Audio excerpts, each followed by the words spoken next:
Hello, नमस्कार। आज हम लोग लुई ब्रेल के बारे में जानेंगे, जो कि माना जाता है दृष्टिबाधितों के मसीहा हैं, खासकर पठन-पाठन के दृष्टिकोण से। दृष्टिबाधितों के मसीहा एवं ब्रेल लिपि के आविष्कारक लुई ब्रेल का जन्म फ्रांस के छोटे से गांव कुपरे में हुआ था। 4 जनवरी 1809 को फ्रांस के मध्य वर्गीय परिवार में जन्मे लुई ब्रेल की आंखों की रोशनी महज 3 साल की उम्र में एक हादसे के दौरान नष्ट हो गई। परिवार में तो काफी दुख का माहौल हो था, क्योंकि ये घटना उस समय की है जब उपचार की इतनी तकनीक इजाद नहीं हुई थी जितनी कि आजकल के हालातों में है। जो बालक लुई ब्रेल थे, बहुत ही अपनी स्थिति को समझ गए थे और उन्होंने अपना समायोजन कर लिया था। बचपन से ही लुई ब्रेल में गजब की क्षमता थी। हर बात को सीखने के प्रति उनकी जिज्ञासा को देखते हुए चर्च के पादरी ने लुई ब्रेल का दाखिला पेरिस के एक स्पेशल स्कूल में करवा दिया। बचपन से ही लुई ब्रेल की अद्भुत प्रतिभा के सभी कायल थे। उन्होंने विद्यालय में विभिन्न विषयों का अध्ययन आरंभ किया। कहते हैं कि ईश्वर ने सभी को इस धरती पर किसी न किसी प्रयोजन के लिए भेजा है, तो शायद यही बात लुई ब्रेल पर भी लागू होती है। लुई ब्रेल की जिंदगी से तो यही सत्य उजागर होता है कि उनके बचपन के एक्सीडेंट के पीछे शायद ईश्वर का कुछ खास मकसद छुपा हुआ था। हुआ ये कि 1825 में लुई ब्रेल ने मात्र जब उनकी उम्र 16 वर्ष की थी, एक ऐसी लिपि का आविष्कार कर दिया जिसे बाद में ब्रेल लिपि के नाम से जाना गया। इस लिपि के आविष्कार ने जो दृष्टि दिव्यांगन लोग हैं, उनकी शिक्षा दीक्षा में बहुत आमूल-चूल परिवर्तन ला दिया। गणित, भूगोल एवं इतिहास विषयों में इनमें प्रवीणता लुई ब्रेल ने बाद में दिखाई और अपने अध्ययन काल में ही उन्होंने फ्रांस की सेना के जो कैप्टन थे चार्ल्स बारबियर से उनकी मुलाकात हुई तथा बारबियर ने उन्हें एक ऐसी जानकारी दी जो कि बहुत ही क्रांतिकारी बाद में साबित हुई। चार्ल्स बारबियर ने यह बताया कि फ्रांस के जो सैनिक है वे अंधेरे में पढ़ी जाने वाली एक नाइट राइटिंग के बारे में बताया। उन्होंने बताया वो कि उस कोड वर्ड्स को, उस कोडिंग को कैसे इस्तेमाल वो लोग अपने गुप्त सूचनाओं को के आदान प्रदान के लिए करते हैं।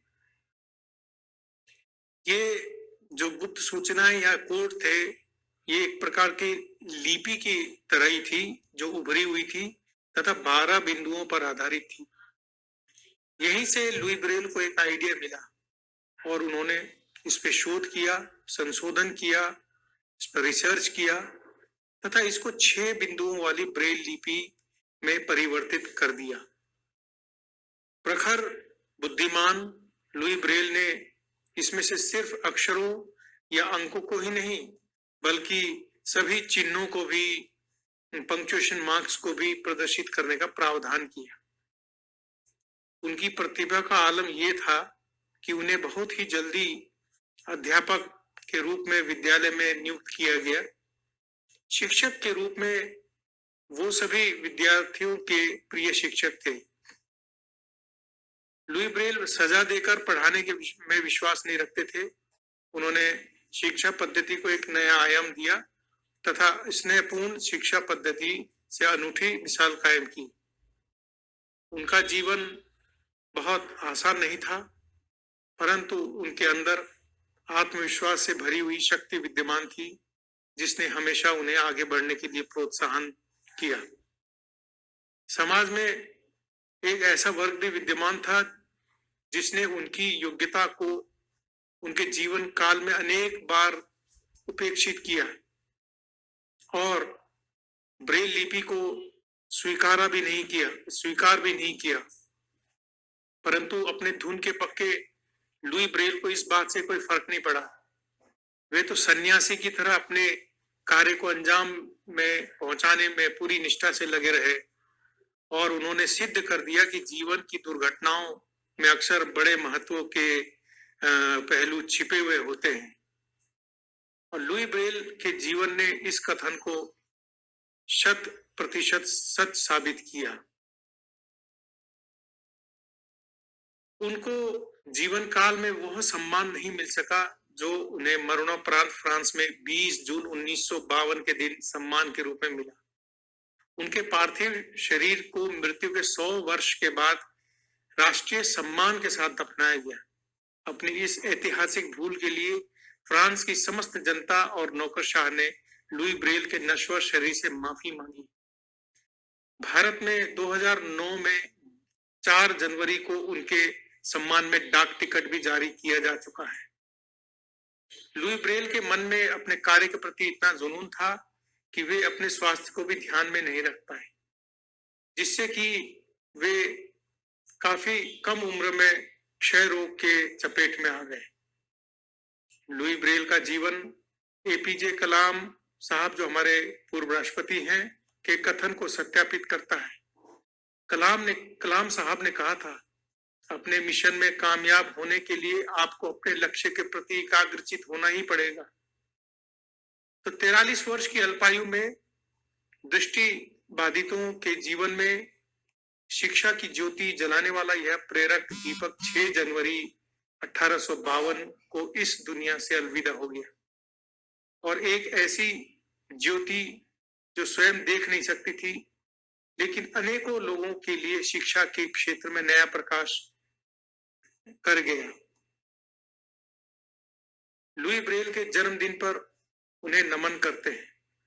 खुद अपने आप में सिमटी हुई सदी है ये, इन्हें करीब से देखो तो जिंदगी है ये। धन्यवाद। मुझे उम्मीद है ये वीडियो आपको पसंद आएगा और आप इसको लाइक करेंगे। Thank you very much.